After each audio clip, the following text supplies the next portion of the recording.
So today, as President Joe Biden announced that he wants to inject children with this experimental so-called, which is really a gene modification, I am going to speak on some of the reasons that you should know that this is like nothing else that's ever been implemented before, and why it surely seems to be, and I do believe surely is, the mark of the beast of Revelations.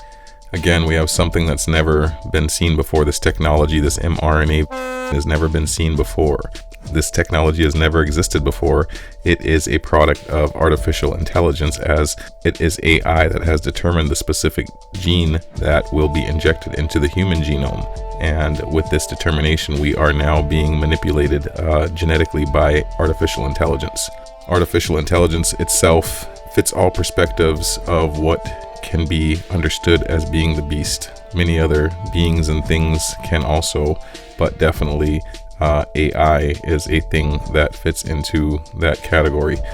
First of all, I'm going to jump into the patent number. It's very interesting that 666 is the predominant number, the prevailing number, the obvious number within this patent that patents aspects to do with this mRNA. So the patent itself for this technology is marked with the number of the beast.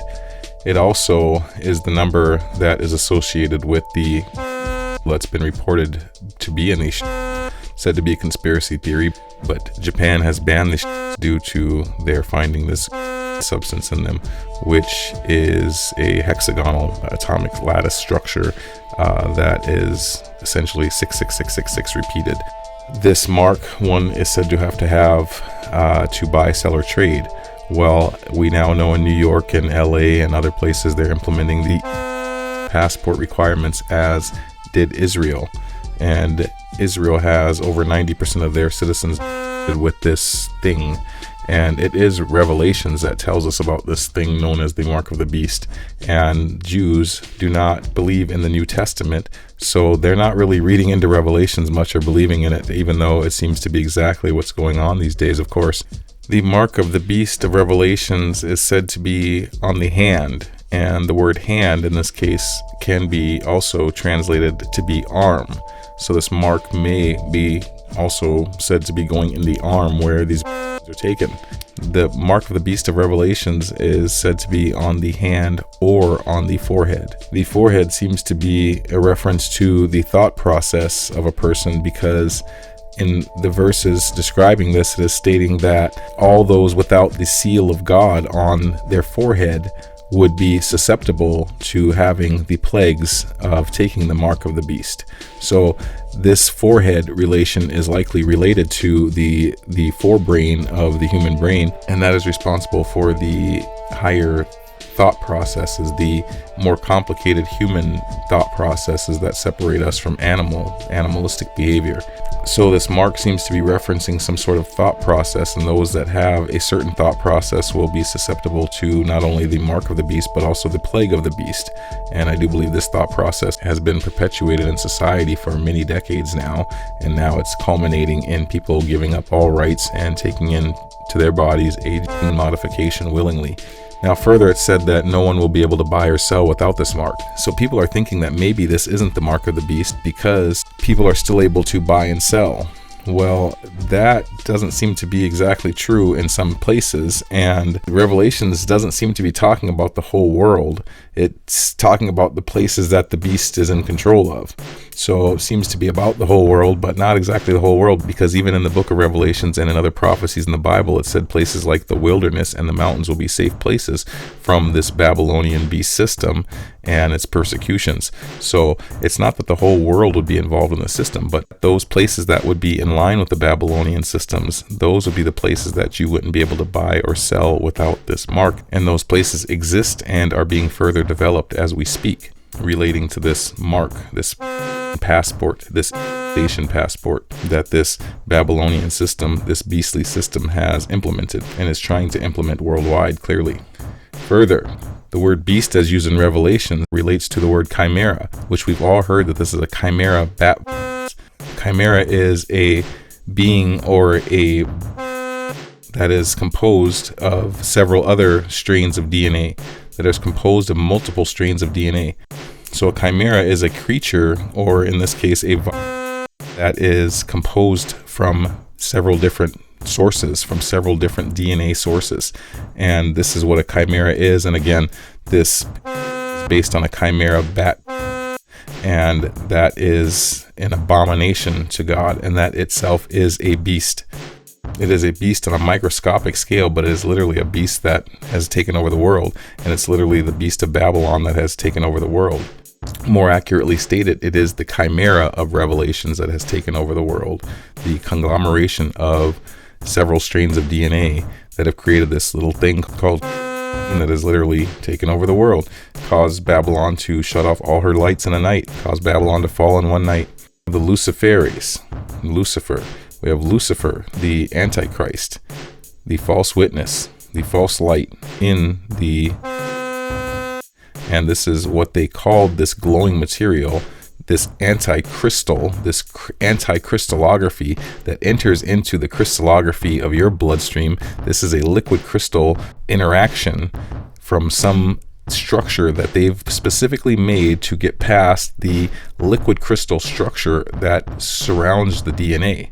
This gel, this liquid crystal oil that protects the DNA, is the most highly crystallographic system of protection in the body that the body can offer, and it's protecting the DNA with this. And they've made something to get past that crystallography, essentially a liquid crystal in its own self. So, but it's going to get past the crystalline protection of God. So it's an anti-crystal. It's an anti-crystal that is going past, that is getting through the systems that God put there to protect us and keep us sovereign beings. And like I said, they called it Luciferes. They could have called it anything they wanted to, but they're telling you what this is. It's an antichristly substance, and they're people with it. It's this glowing substance that they're even saying and showing that it can be used with UV lights to make people's bloodstreams glow. And this is probably a tracking system, because you could put codes in this material to an individual crystallography that would be identifiable. Furthermore, we have the locust of Revelations, that these locusts were going to come out in swarms out of the smoke and out of the fire and out of the pit.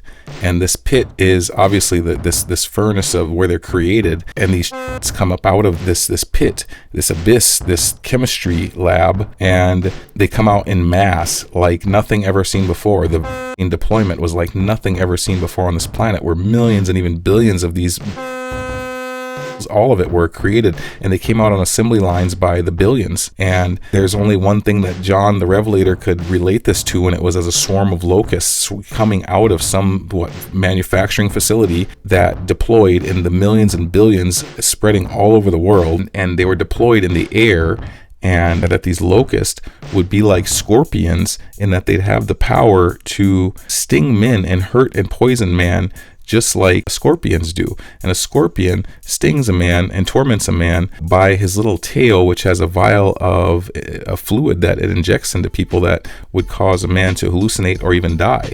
So this is the torment that Revelation says will be happening from these locusts that can sting like scorpions with a vial of venom in them that will cause men to hallucinate and even die. So John the Revelator had no way to describe a deployment. Millions and millions and millions of millions and millions and millions and billions of and implementations and boxes and everything else that would go around the world in the millions and billions and be shipped all around the world and be deployed onto mankind. It's actually a very succinct way of describing the sheer vast quantity of and the sheer vast deployment, the sheer quickness of the deployment. And yeah, these weren't like regular locusts. They didn't touch the grass or the ground or anything else. They just came for the men. And so these aren't like any other animal. They didn't need to eat while they were here because they're not an animal. Revelations is a book of symbols, and it says so. And the biggest way that the ancients used their symbols was in anthropomorphisms, where they were making animal references and making things to be like animals, and in this case insects, in order to make their points. Furthermore, it says that the locust had teeth like lions, and that is to denote that they were long, sharp, and pointed, which is as is essentially a lion's tooth. It is said that these locusts were prepared like they were going to battle. And so we have boxes and things that protect these and the needle itself is a pretty hard thing. So, it's a hard piece of plastic. And Revelations also states that the heads of the locusts were like crowns of gold, and their faces were like faces of men. And this could mean a lot of things, but if you picture a vial, it's going to have a little silver or gold rim around it, and it would be like gold. It wouldn't be a real piece of gold. So that's Revelation is accurate, that they had these crowns, even these round crowns on the heads of these vials, and these vials had faces like men. And these vials, if you look into a vial, it's going to be your face staring back at you, and much less it's a little fat shaped vial that's kind of like the face of a man. But I would think that this is what John was actually seeing. It was a vision. So he saw somebody look into a vial. He was seeing this deployment of these things, and he had no way to describe it. And he saw these come out of boxes, and that they were prepared, and it's a very ceremonious process to break out these on somebody, and it's all done very quickly. But to somebody that had never seen it before, he would see this whole vast ritual with these armored implements that were prepared for battle, to go and do battle with the human system, especially if you're seeing it from a metaphysical vision.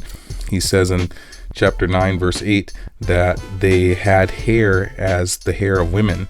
So these locusts had hair like the hair of women, and also the teeth were as the teeth of lions in the same verse. And the hair of woman seems to be related to the black strands that have been reported to be within these vials. So this hairs as women, that's a very striking revelation, a very striking prophecy that is now revealed, as it seems to be succinctly describing these, and then also an element, the killer element within them, one of the killer elements within them. I will say what has been reported to be within them, one of the killer elements that has been reported to be within them. Many men are being tormented by these. People have said they've lost their soul by these. People have said that they don't feel like themselves. People have said they've lost their comedy, their connection with God. All people have went crazy over these literally lost their mind. Many things have happened where the Bible talks about men will be tormented by these or by these locusts.